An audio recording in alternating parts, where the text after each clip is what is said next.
Get ready to rock radio. And we're saying a very warm welcome to Chester, to a guy who I remember from the golden era of the late 80s, early 90s. Welcome to Get Ready to Rock, Dan Reed. Thank you. It's an honor to be here. Oh, it's nice to talk to you. Now, you've just seen this promotional copy I've got of Slam, which goes right back to the late 80s. 89, yeah. Yeah, 89. And it's possibly the album that you're best known for in the context of Dan Reed Network. And if I can just read out some of the promotional blurb in the cover here. What they're saying is they're calling him the new Prince, a rival to Bon Jovi, a man with a sound like In Excess, but Dan Reed is definitely the most explosive new talent in funk rock whose live act is blowing away all rivals. How did it feel back then, Dan, for you? Well, you know, in one way to read that stuff when you've been a musician that's been, your goal was to become a rock star in a way. You know, I grew up on a farm in South Dakota listening to Cheap Trick songs on the tractor radio, and I just couldn't wait to be on a big stage and play in front of thousands of people. That was a dream of mine since I was a kid. So reading stuff like that back then was definitely fed the ego, and it was nice to read. But it was also a tremendous amount of pressure that I didn't expect that effect to have come on so strongly. And that was also the time period where right after that, statements like that is when I shaved my hair off and tried to really just trying to change the direction of the network for the Heat record, which came out as the third album, and try to become more political with that. Or even if we were talking about sexual stuff, it was tongue-in-cheek maybe, or pointing a finger at our infidelities, our brazen promotion of just doing whatever we want whenever we want. Songs like Life is Sex and Blame It on the Moon. Those are all in the Heat, but I think those were all me trying to kind of battle the pitfalls of what I was seeing in the rock industry. Because actually that's an album, Dan, that I must admit I overlooked at the time. Maybe because you did break up shortly after that. Mm-hmm. This is the album The Heat. I think came out around about, was it 1991? Yeah. Mm-hmm. And I did buy your early albums, and I have to say the Dan Reed Network album, which came out in 1988, which I don't think was your first album, was it? I think there was one before. Yeah, that. we did it was an EP. We did a record called Breathless, which was in 1985 or 6, right. Maybe 86. Yeah. But actually that first, if you like, the first major album, which was the Dan Reed Network, I mean, that's really a very strong album that possibly gets overlooked when people look at Dan Reed Network. They tend to home in on Slam, I think, really, as the big one. How do you feel about that? I mean, what do you think is your strongest album in that period? Well, I think they're all stronger for different reasons. I think the first album was quite innovative in mixing synthesizers and rock guitars. We also used drum machines for a lot of percussive parts, but we also had live drums on every song as well. Songs like Get To You or Taming the Wild Nights, I'm So Sorry, a bunch of different tracks where we were making friends with technology. And there wasn't a lot of bands doing that in the way that we had done it at the time. So I like that record for that reason. I think it's fidelity-wise, it's amazing, the first album. Song-wise, I can never really comment on the songwriting because to say one song is better than the other is, I don't know, as an artist you should never really get on a high horse and think your music is good. I think it's best to think that you always suck, and that way you always strive to write better all the time. Well, was that very much the sound of the band, even before you got a big-time producer and a big label? Yeah, was it always that funk rock sound? Yeah, we were pretty much big fans of Sly and the Family Stone, but also Cameo, also In Excess, also Aerosmith. We were big rock and roll fans and big funk fans, all the band members. And so when we were playing, I think it was really, the sound of our band was born out of playing 5 or 6 nights a week for a couple years before we got noticed by any label, and having to play at clubs where we wanted people to dance. We also wanted people to think a little bit about the lyrics and melodies, not just do funk grooves all night. And that forced us to be melodic and write songs and not just disco tracks or something. So that's where the sound was born, out of wanting to play as much as possible and make the audience just, get their groove on, but at the same time make the songs memorable. Yes, it was very much like that. And I should mention to listeners that the first album, the first major album, let's say, that was produced by Bruce Fairbairn, wasn't Yes. it, who produced Slippery When Wet for Bon Jovi. Yeah. So we're talking big-time stuff here, aren't we, in the late 80s. Yeah. I mean, from what you said at the start of our chat, you sort of reacted against that, which you must have lived, the big rock and roll lifestyle, the big budgets, there's a lot of promotion going on for the band. Yeah. So it's great to have been through that process, but you came through it with finally the heat and then the band split up. Now, well, what was the reason for the breakup of the band? Was it any one reason, or was it natural progression? It wasn't natural progression, it just was me coming off the Rolling Stones tour. We had just done like 27 dates with them around all of Europe. And I had seen the height of rock and roll status, the highest you can get. I mean, if the Beatles were still together, I guess, at the time that would have been okay. But I think the illusion that I had created of, where you can get with this, the bubble popped for me. And I realized that if the network was to become that big of a band, not as big as the Stones, let's say, but big in the moment, like Bon Jovi or something, that there's a tremendous amount of responsibility and power that you wield there, as not only as an artist, but as somebody with a lot of cash in your pocket. And it can either feed your soul and turn you into a person that's trying to help the direction of the human race, the way Bono has done it, I think. Or it can turn you into a mansion-buying madman. And I wasn't sure which direction I would head with that. I wasn't a balanced person at the time as much as I tried to be. I wasn't into drugs and alcohol or anything like that, but I definitely had some issues with where I wanted to go with this newfound, people making comments like that. I realized, wow, I can really do something with this, or I can destroy with that energy and power. So I decided to back out completely and make it really easy on everybody. I wasn't either going to be a changing rock and roll, or I wasn't going to be a parody of myself. I decided to just walk away. It's an amazing decision, that, really. I mean, also the musical climate wasn't great for sort of melodic hard rock bands. We had grunge, didn't we, in the 90s, and I'm sure that must have come into it. I mean, we were just talking about that. You're exactly right. That's another reason. You asked if there's one reason. There was about 5 or 6 that all kind of folded in together. One is I was really tired of being on the road, living in a hotel and not having a garden or a dog or just a normal life. The other thing was the grunge scene. A lot of these bands from Seattle were acquaintances, semi-friends, I would say, some of the guys. And they were all just coming up when the network we got our record deal. We were playing in Seattle, and I used to see Lane Staley from Alice in Chains at our shows, and the guys from Mother Love Bone, which became Pearl Jam, used to come to our shows, and they were all really beautiful, sweet musicians on their way up. And when that scene broke, I realized, wow, this is music. This is like real serious, hard, funking rock music with serious lyrics. And the network had one foot in that direction and one foot in the other direction. And now I see why I quit now, because I see a Rock of Love TV show with the lead singer from Poison looking for his wife on national TV. And I'm like, that could have been me, had I become a millionaire. Right decision, I mean, I could have gone that way. I could have tried to go the Bono way, but I wasn't sure what I would do.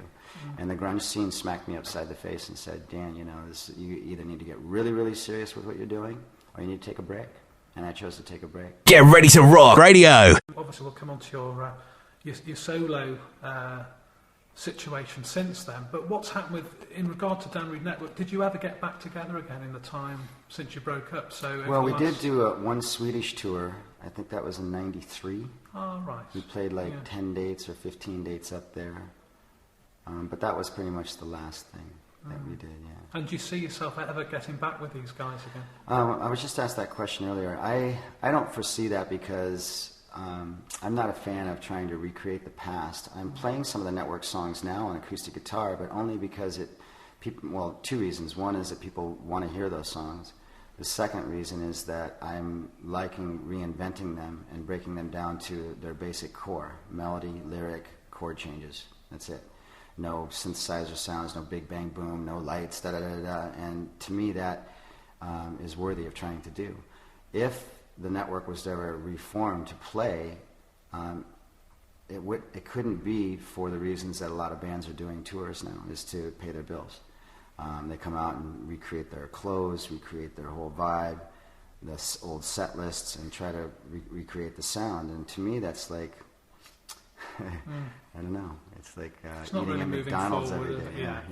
I know what you're saying. Yeah. As an artist, we should try to reach for a little higher ground than that. So we should say at this point that although we tend to think of you as, and you were the front man of the band, you also played guitar, and you wrote, I presume you co-wrote a lot of the songs. I wrote, the majority of the Dan Reed Network songs. There was a few songs that were co-writes with the band members, but and that's, strictly my fault.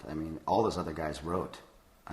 Blake wrote music, Melvin wrote music, Brian James wrote songs, I would say, lyrics and music. And they would present stuff all the time, but I was just such a control freak at the time that I very rarely let their music in the doorway, because I had just so many ideas myself and I wanted to flesh them out. And hence that's why the band was called the Dan Reed Network as opposed to just the network, because I was coming up with 99% of the material at the time. That's interesting. But that's, once again, I came up with 99% of the material on purpose and guided it that way. So it wasn't really fair to the other band members, and perhaps the network could have been even a better band had I been more open-minded with that stuff. Yes. But we did what we did. Oh, that's interesting. Now let's bring things up to date, because obviously there's a lot of stuff happened since that time. But at the moment you're on this quite an extensive tour of the UK. I know you've done this sort of thing before, Dan, but it must be quite a change. When you made that conscious decision to switch to more low-key acoustic playing, breaking the songs down like you say, it does expose both performer and I suppose the songs really. Yeah. How did you approach that when you first made that decision that I'm going to give this a go? It was very, very natural progression. I started, writing songs in India in 2005 and progressed to writing more and more when I moved to Jerusalem. I lived there for 3 years, and the more I played the acoustic guitar, which I wasn't really a big player of it at all during the network days. I maybe played a couple songs, but I just fell in love with the instrument and started writing more, and friends would come over and say, well, I really like that chord progression, or I like this song, and I was, maybe I'll start playing out. And so I started playing some political events in America for Barack Obama's campaign, or for Progressive Democrats of America, which is a very left-wing grassroots organization that keeps the president honest. And so I played some house parties, and the reaction was so inspiring that I decided I would try to do a few gigs, which was those 7 shows I did in England in November, and I did 2 shows in Sweden, so 9 shows total, and those went so well, and the reviews were really good, that I went to America and did 15 shows there, and now I'm coming back here and I'm doing like 37 shows. Yeah. And I go back to America and do another 10. So I definitely have plans to have a band together and play these songs fully produced out live. But right now I'm enjoying the freedom to break the songs down dynamically. I can stop in the middle of the song if I want and talk. I can do whatever, all that kind of stuff. But more so, I'm enjoying the pressure to have the lyrics and the performance of singing the lyrics to be truest to their intention as possible. And you can't hide that when you're by yourself with the guitar up there. And I'm playing for 90 minutes, so it's really easy, I think, to get bored with solo act in 20, 30 minutes if there's no different changes in the sounds. I don't have any guitar pedals or anything like that, so it actually forces me to make the intention of the lyric and the intention of the vocal performance and the guitar playing as honest and true as possible, because I want to not lose anybody in those 90 minutes. Get ready to rock radio. But it must be fantastic, really, seeing the response from the audience. And we were saying earlier that I know this is the start of this tour, but I know you've experienced it before, where people will come up to you and say, "Oh, you know, you mentioned to me that somebody took up the guitar playing because of your influence in the 80s." Yeah. And I'm sure throughout the tour you'll get people coming up with album sleeves and just recollecting their life experiences back in the 80s, and you were the soundtrack to that. It must be great for you, that. Yeah, it's surreal. But I probably wouldn't fully appreciate it, would you, unless you came out on the road like this and you got in front of an audience. Well, you get the emails from time to time, but I think what I'm enjoying the most now is there's many couples I've met that said that Stronger Than Steel or All My Lovin' were used as their wedding songs, and now they have children. To have the music play a role in their life like that is a great honor. But then there's also people coming up to me after these recent sets saying that the show, the actual set of music was a cathartic experience for them, whether they were dealing with the loss of a family member, the breakup of a relationship, illness they're experiencing personally, that the songs gave them a release of that tension for that evening. And if it carries on for more than one night, great, but just to have it do it one night it's quite something, great, isn't it? greatly satisfying. Now, what are the plans at the moment for the new album? Is that due out this year? Yeah, it is. I'm basically, I've written a lot of new songs in the last 3 or 4 months, and the record was supposed to come out, and I kept postponing it, and it was being postponed by the business in many ways. But I won't get into that. But the time off of waiting to have the record released gave me the opportunity to write more music. So now I'm going to do some more recording in July, a little longer. Maybe have 15, 16 songs on it or something like that. And will this be with a band? Yes, the record's fully produced. Totally acoustic. Yeah. The acoustic sets that I'm doing are just something that the way the songs are written. I wanted people to hear the songs the way they were written before they get all colored up and buy the record. So people actually, the foundation of all the tours in the future in these territories are based off of these small shows, just the guitar. So people have those memories of that, because I don't know when, if ever, I'll go back to doing that once we start playing with the band. So we'll see. Oh, so this could be quite a unique experience for everyone, really. We'll see. I don't know. I'll have to talk to you in a month's time. Yeah, exactly. Now, what are your thoughts on the current music scene, Dan, in terms of 20 years down the line? You've experienced I was saying this to somebody earlier, actually. It was a golden age, I think, the late 80s for big record label budgets and everything. Yeah. And what I'm getting at really is how do things work for you these days in terms of you've now got the internet and you've got things like MySpace. Is that working well in your case? Yeah, it's working well for me, and I think it was a humbling of corporate industry in general. I think this economic crisis that we're seeing worldwide right now is a knocking down of our ego a bit as the way we've operated business-wise. I think you were saying the golden age of the record industry. Yes, it's true. And in many respects, we had wonderful opportunities. Got to see the world, travel the world, play music. But there was also a lot of people that were lining their pockets off of the work of artists. And the stories go on and on about musicians like George Clinton and James Brown and different artists that had just never watched their business very closely. And I didn't watch my business closely either back then. I know that when the network broke up, or when we actually got the letter from Polygram that they weren't going to work with us anymore because I hadn't done anything for years, that there was a huge debt incurred there. And I was thinking, we sold over 2 million records worldwide.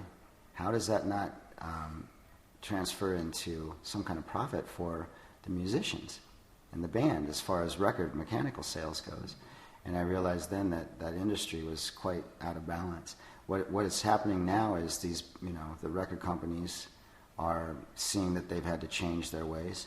Musicians have become more empowered.